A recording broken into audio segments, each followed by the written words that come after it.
When aspiration is united to concentration, the result is meditation.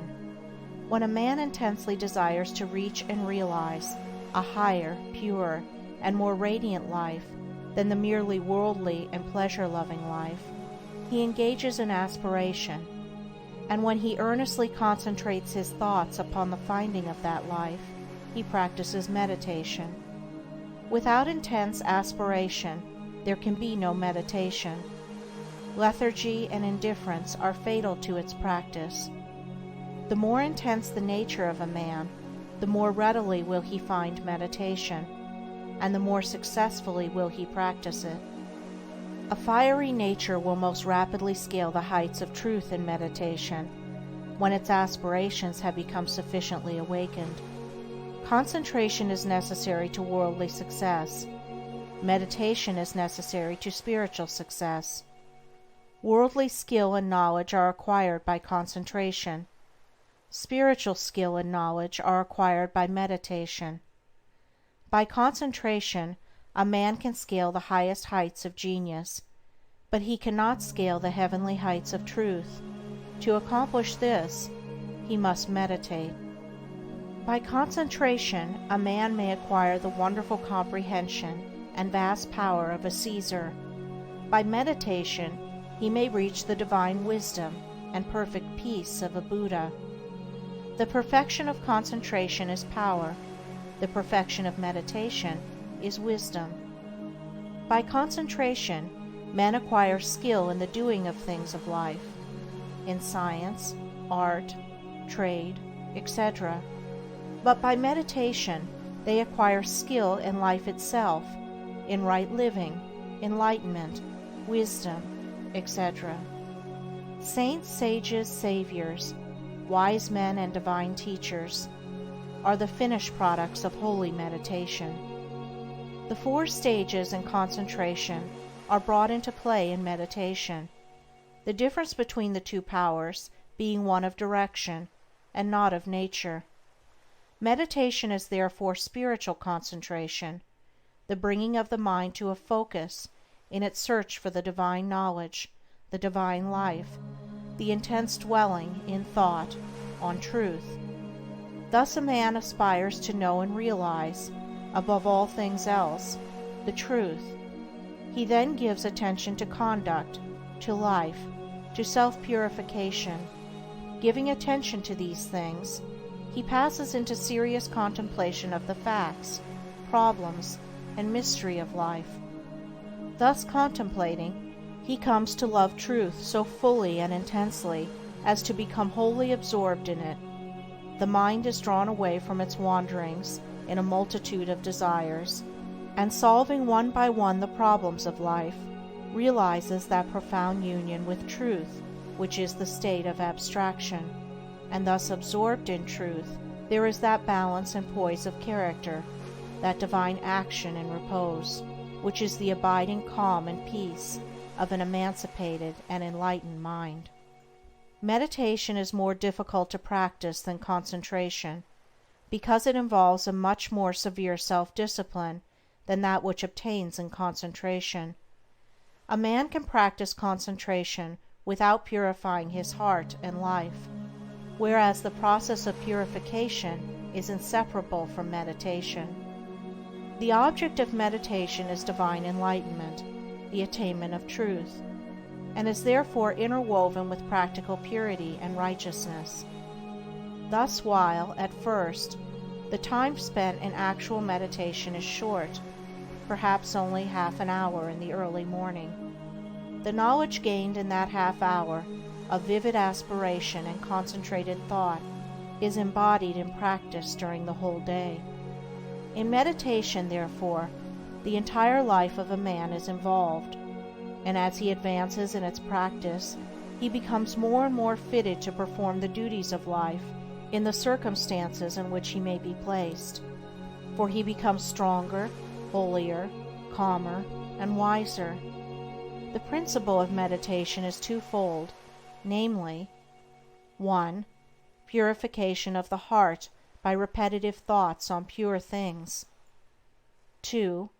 Attainment of divine knowledge by embodying such purity in practical life. Man is a thought being, and his life and character are determined by the thoughts in which he habitually dwells. By practice, association, and habit, thoughts tend to repeat themselves with greater and greater ease and frequency, and so fix the character in a given direction by producing that automatic action which is called habit.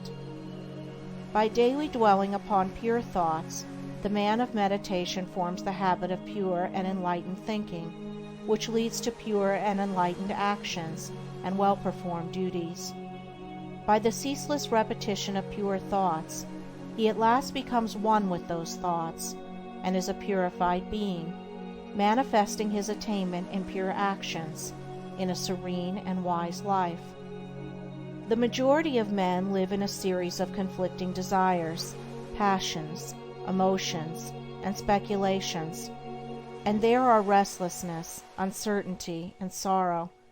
But when a man begins to train his mind in meditation, he gradually gains control over this inward conflict by bringing his thoughts to a focus upon a central principle. In this way, the old habits of impure and erroneous thought and action are broken up, and the new habits of pure and enlightened thought and action are formed. The man becomes more and more reconciled to truth, and there is increasing harmony and insight, a growing perfection and peace. A powerful and lofty aspiration towards truth is always accompanied with a keen sense of the sorrow and brevity and mystery of life, and until this condition of mind is reached, meditation is impossible.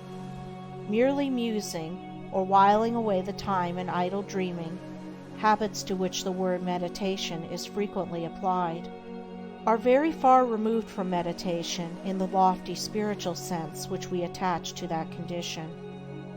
It is easy to mistake reverie for meditation. This is a fatal error which must be avoided by one striving to meditate. The two must not be confounded. Reverie is a loose dreaming into which a man falls. Meditation is a strong, purposeful thinking into which a man rises. Reverie is easy and pleasurable. Meditation is at first difficult and irksome. Reverie thrives in indolence and luxury. Meditation arises from strenuousness and discipline. Reverie is first alluring, then sensuous, and then sensual. Meditation is first forbidding, then profitable, and then peaceful. Reverie is dangerous. It undermines self-control. Meditation is protective. It establishes self-control. There are certain signs by which one can know whether he is engaging in reverie or meditation. The indications of reverie are: 1. A desire to avoid exertion. 2. A desire to experience the pleasures of dreaming. 3. An increasing distaste for one's worldly duties. 4. A desire to shirk one's worldly responsibilities. 5. Fear of consequences. 6. A wish to get money with as little effort as possible. 7. Lack of self-control. The indications of meditation are: 1. Increase of both physical and mental energy. 2. A strenuous striving after wisdom. 3. A decrease of irksomeness in the performance of duty. 4. A fixed determination to faithfully fulfill all worldly responsibilities. 5. Freedom from fear. 6. Indifference to riches. 7. Possession of self-control. There are certain times, places, and conditions in and under which it is impossible to meditate, others wherein it is difficult to meditate, and others wherein meditation is rendered more accessible, and these, which should be known and carefully observed, are as follows: times, places, and conditions in which meditation is impossible. 1. At or immediately after meals. 2. in places of pleasure. 3. In crowded places. 4. While walking rapidly. 5. While lying in bed in the morning. 6. While smoking. 7. While lying on a couch or bed for physical or mental relaxation.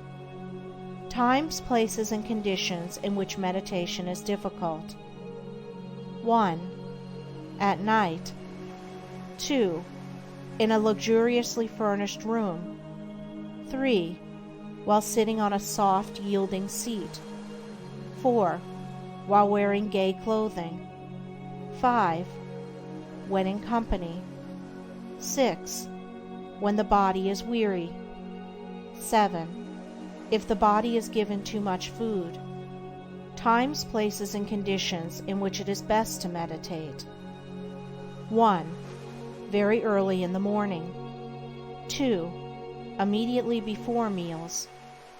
3. In solitude. 4. In the open air or in a plainly furnished room. 5. While sitting on a hard seat. 6. When the body is strong and vigorous. 7. When the body is modestly and plainly clothed. It will be seen by the foregoing instructions that ease, luxury, and indulgence, which induce reverie, render meditation difficult, and when strongly pronounced, make it impossible, while strenuousness, discipline, and self-denial, which dispel reverie, make meditation comparatively easy. The body, too, should be neither overfed nor starved, neither in rags nor flauntingly clothed. It should not be tired, but should be at its highest point of energy and strength, as the holding of the mind to a concentrated train of subtle and lofty thought requires a high degree of both physical and mental energy. Aspiration can often best be aroused, and the mind renewed in meditation, by the mental repetition of a lofty precept, a beautiful sentence or verse of poetry.